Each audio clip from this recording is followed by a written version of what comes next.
Welcome back to my channel. Please do me a huge favor and press the thumbs up button, subscribe, share, comment. I am looking forward to the feedback and I'm looking forward to the dialogue. I appreciate everybody. I appreciate all of you. Thank you so much for what you do. I am on my way home, as you can see. Just got off of work and I'm exhausted, but I have time for a live feed video, and that's what we're doing right now. I want to talk about wearing a beanie as a private security professional, and also about dressing professional for these photographs that you take for your company. And I'm talking to those of you who own or run a security company.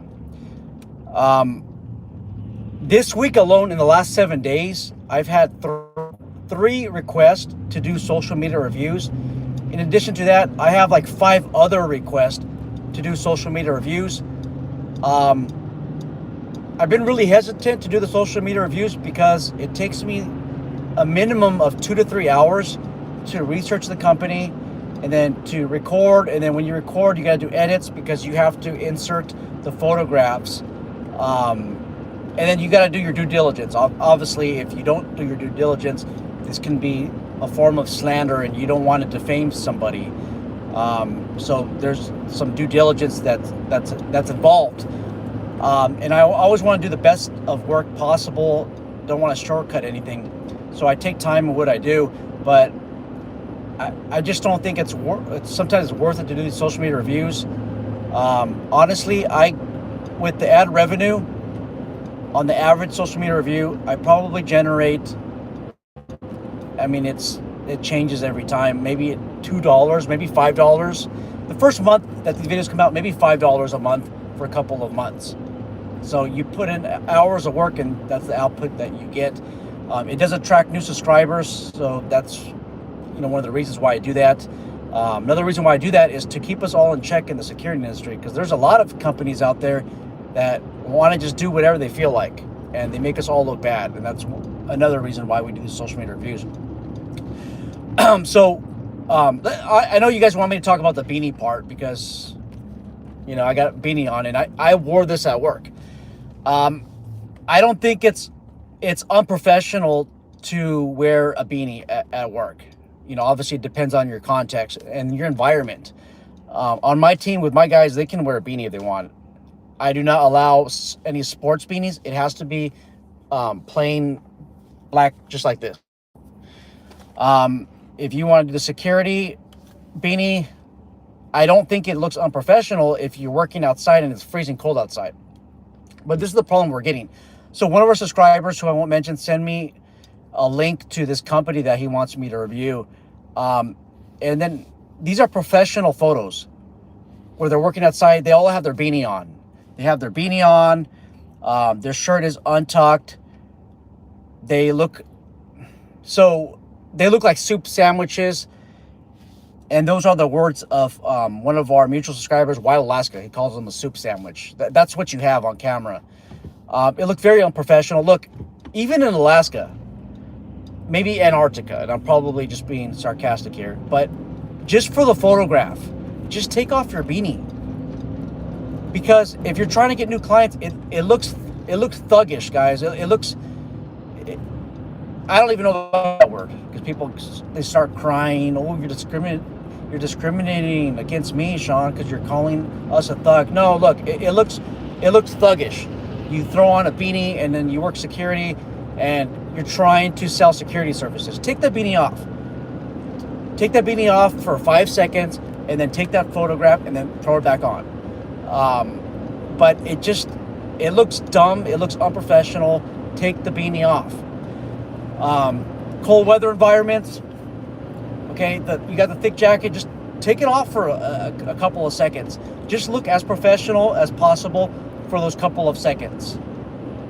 That's all we ask for, guys. But it drove me crazy when I went to this website to see like half the people in beanies, and I don't see any snow in the background. I'm not saying that if there is snow that it justifies not having a beanie for a couple of seconds. I'm just saying, it looks thuggish. Take it off. We represent the private security community. Let's look professional and take it off.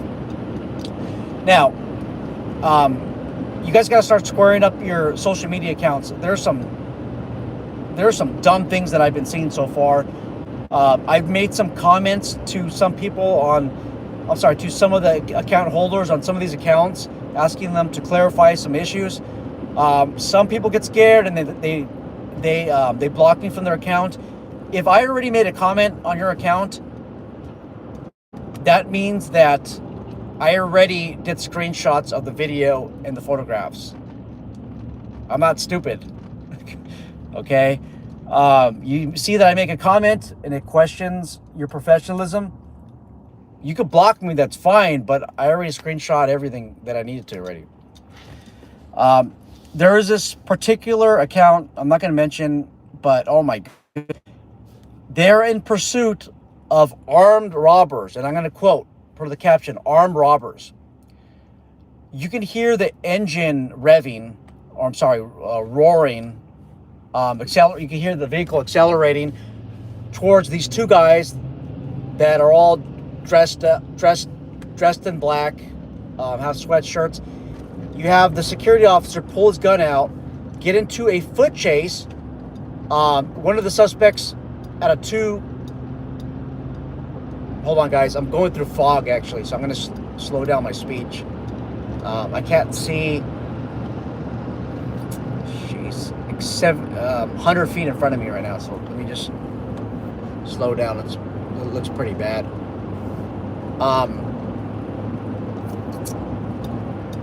What was I talking about again? What was I talking about?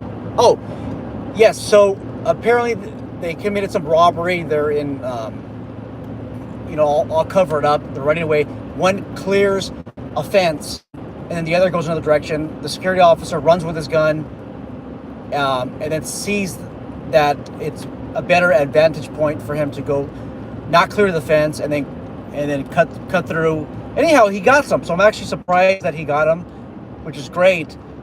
But at the end of the day, my question is, why are you going in a foot pursuit? Why are you going on foot pursuit on a public roadway? Why are you driving your vehicle like that on a public roadway?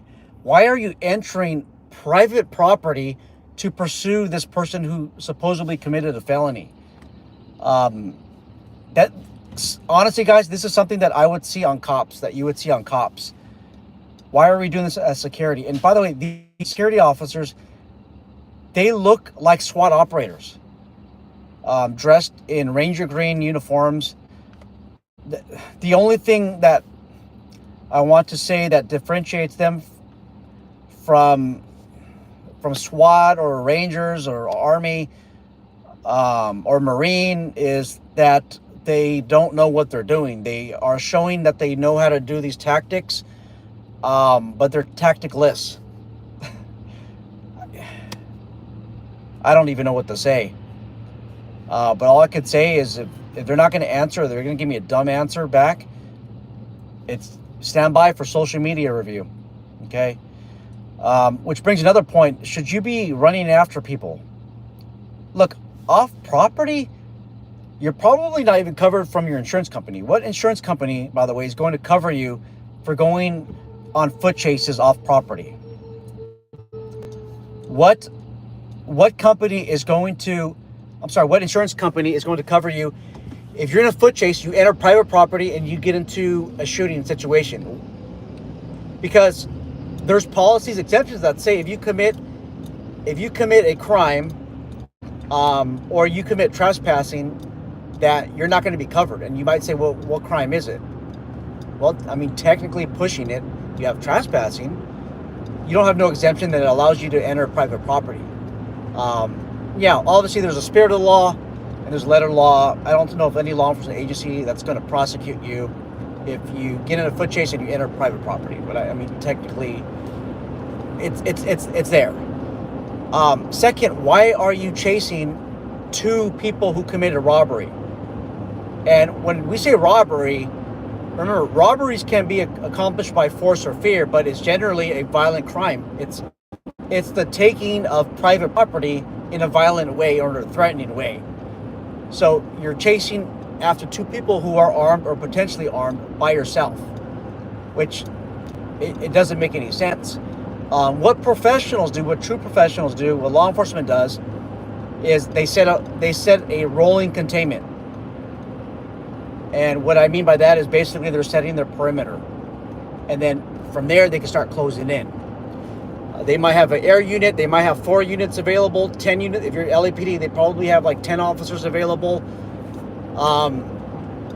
But being a private security officer, when you're by yourself, there's no perimeter to set unless help is on the way. But it really doesn't make any sense to do what they're doing. Please stop playing cop out there. Now, I understand that there's companies that are proactive. They're into apprehending these fugitives. I'm actually all for that. I am almost 100% for that if it's the right company. If it's a company where these guys, they wanted to be cops their whole life, and then finally they got their chance because they got their PPO, their private patrol operator license, or the security company license, then I'm not for that.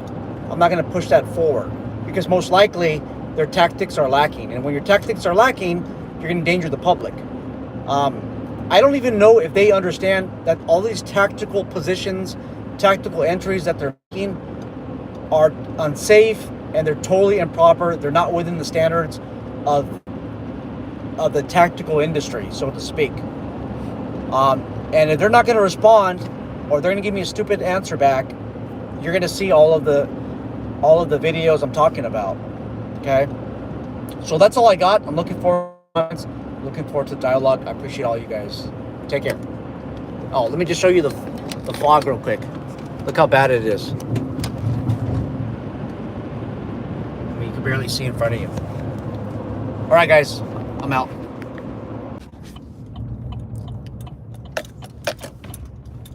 I guess I'm not out.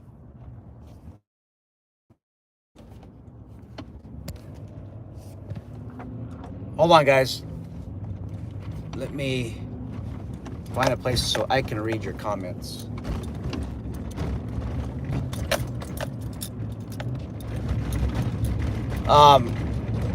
Somebody mentioned, Doug is here. Welcome, Doug. And Clayton mentioned it's a watch cap that keeps your head and ears warm. No, I totally get it. I totally understand, and I would recommend that you wear a watch cap when it's cold outside. When you're warm, you're comfortable, you could think a lot more clear. I'm all for it. But what you guys have to understand is I'm not for it when you have to take a professional picture that you're going to put on your website. If that makes any sense. All right, guys, take care.